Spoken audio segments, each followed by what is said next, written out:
ሰላም ወንድማችን እንዴት ቆየ? በመጀመሪያ ራስን አስተዋውቅ። ስሜ ስሴት አደሰ ዘውዴ ይባላል። ማዕከላዊ ጎንደር አራያ ወረዳ። በጣም ጥሩ። ስትታገል ማለት በጠላት አስተላለፍ በነበርክበት ሰዓት የት ክፍለ ጦር የት ሬጅመንት እንደነበርክ ብትነግር? እሺ፣ በመጀመሪያ ከዚህ ከመግባቴ በፊት ልዩ የነበርኩ ምን ክፍለ ጦር 5ኛ ሻለቃ 5ኛ ሻምበል ነበር። ከዛ ወደ አድማ ብተና ተቀላቅዬ ዙሬ ወጥቻለሁ ማለት ነው። ያው አሁን 3ኛ ነው መከላከያ። ከዚያ ምን ክፍለ ጦር ነው የነበርክ? አሁን 25ኛ ክፍለ ጦር ሬጅመንት ያው እንትን ሞርተር ነኝ። ሞርተር ምድብተኛ። እሺ ፐርሰኔል አለ። እሺ አሁን ዛሬ ላይ በራስህ ሂደት በራስህ የሚገርም ጀብድ ሰርታ በአፋብን ቴዎድሮስ 54ኛ ክፍለ ጦር መጣ ተቀላቅላለኝ የፋኖን ትግል። ስለዚህ ወደዚህ ለመምጣት ምን ምክንያት ነበረ? የነበረው ሂደትስ ምን ነበር? እስቲ ያስረዳ። ያው በመጀመሪያ እኔ ያው ሲጀመር ፋኖ የመሆን በቃ አማራ ሲጨቆልና አማራ የበታይነት እንደሚሆን ፍላጎት አለኝ ማለት ነው። እኔ በቃ ያን በቃ በተለያየ ምክንያት ከበፊትም ሳስበው ስለነበር አሁንም ያው አሰብኩት መጥቶልኛል ማለት ነው። ስለዚህ አሁን ዛሬ ስትወጣ ምን መሳሪያ ምን ያክል ብዛት ምን ያክል መሳሪያ ይዘህ መጣ? አወጣጥስ እንዴት ነበር? ስለነበረው ሂደት እስቲ ያስረዳ። ያው በመጀመሪያ ጧት ነው ያሰብኩት ይሄን ነገር። ካሰብኩት ልጆች ያው በተቀመጡበት ቦታ ያው ፈንጠር ነው ተቀምጠዋል። ግን መጀመሪያ ስመታቸው የመደንገጥ ባህሪ ስለነበረ በሁለት ጥይት መተዋያቸውና ሞቱ ማለት ነው። እና የኔ ያለው ነገር ማለት ነው። ከዛ በኋላ ወደዚህ መጣ። ወደዚህ መጣው። በቃ መኪና ማስቆም ወደዚህ መጣ። እነሱ አንተ ለማስቀረጥ ጥረት አላደረጉም? አይ የተወሰኑ ኃይል በዛ ቢኖርም እነዚህ ደፈጣ ምናምን ወተን ስለነበረ ዘንት ደፈጣን ይዘህ መጣ። ምን መሳሪያን ይዘህ መጣ? 2 እግር ጎጂ ናቸው። 4 ማለት ነው። ብዛት 4 ክላሽ። እንደምታዩት እንግዲህ 4 ክላሽ ይዘው መጥቷል። የጠላት ስነ ልቦና ምን ይመስላል? ስለሱ አስረዳለሁ።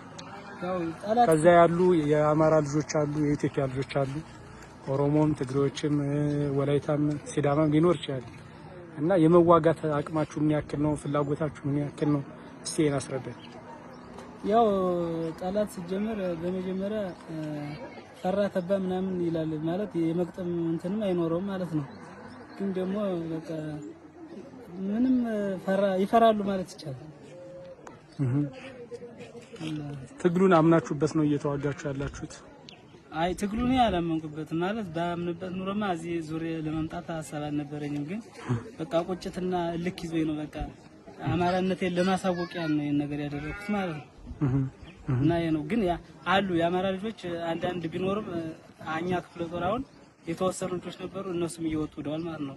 ብዙም የሉም። በአብዛኛው ኦሮሞ እና ደቦች ምናምን ካልሆነ በስተቀር በአብዛኛው ኦሮሞዎች ነው የሚበልጡ ማለት ነው። በዚህ ትግል ላይ ያሉ ማለት እንደውም ይበልጥ ጭቆና ምናምን ያደርጉብናል በእኛ ላይ ማለት ነው። የሆነ እኔ ዋርድያ ራሱ በቃ ራሴን ራሱ ወቅሳለሁ። ዋርድያ በባዶ እጅ ነው የሚወጣ የሚገርም ነገር ማለት ነው።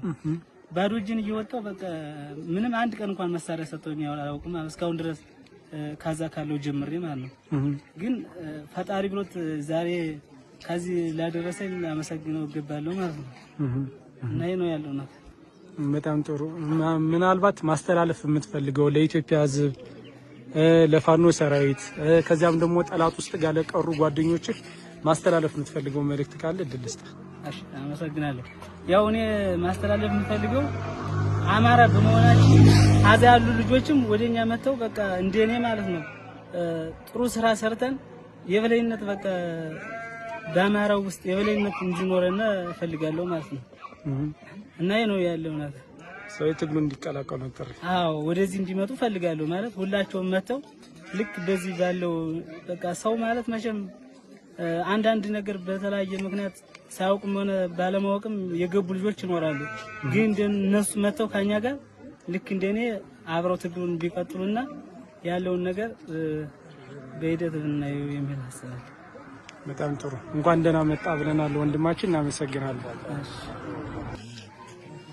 ስለዚህ ወንድማችን አሁን ላይ የመከላከያ አባልነቱን የሚያሳይ መታወቂያውን እና በጀብድ ይዟቸው የመጡት 4 ክላሾችን ለሻለቃ አዛዡ ለ54ኛ ክፍለ ጦር ሻለቃ አዛዥ ታስረክብልናለህ ማለት ነው። እሺ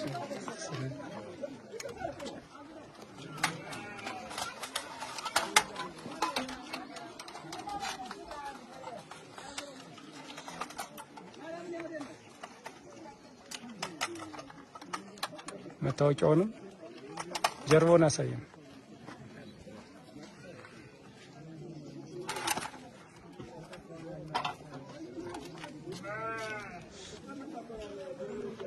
የምታስተላልፈው መልዕክት ካለህ ታዘው ለአንተ እድል ልስጥ።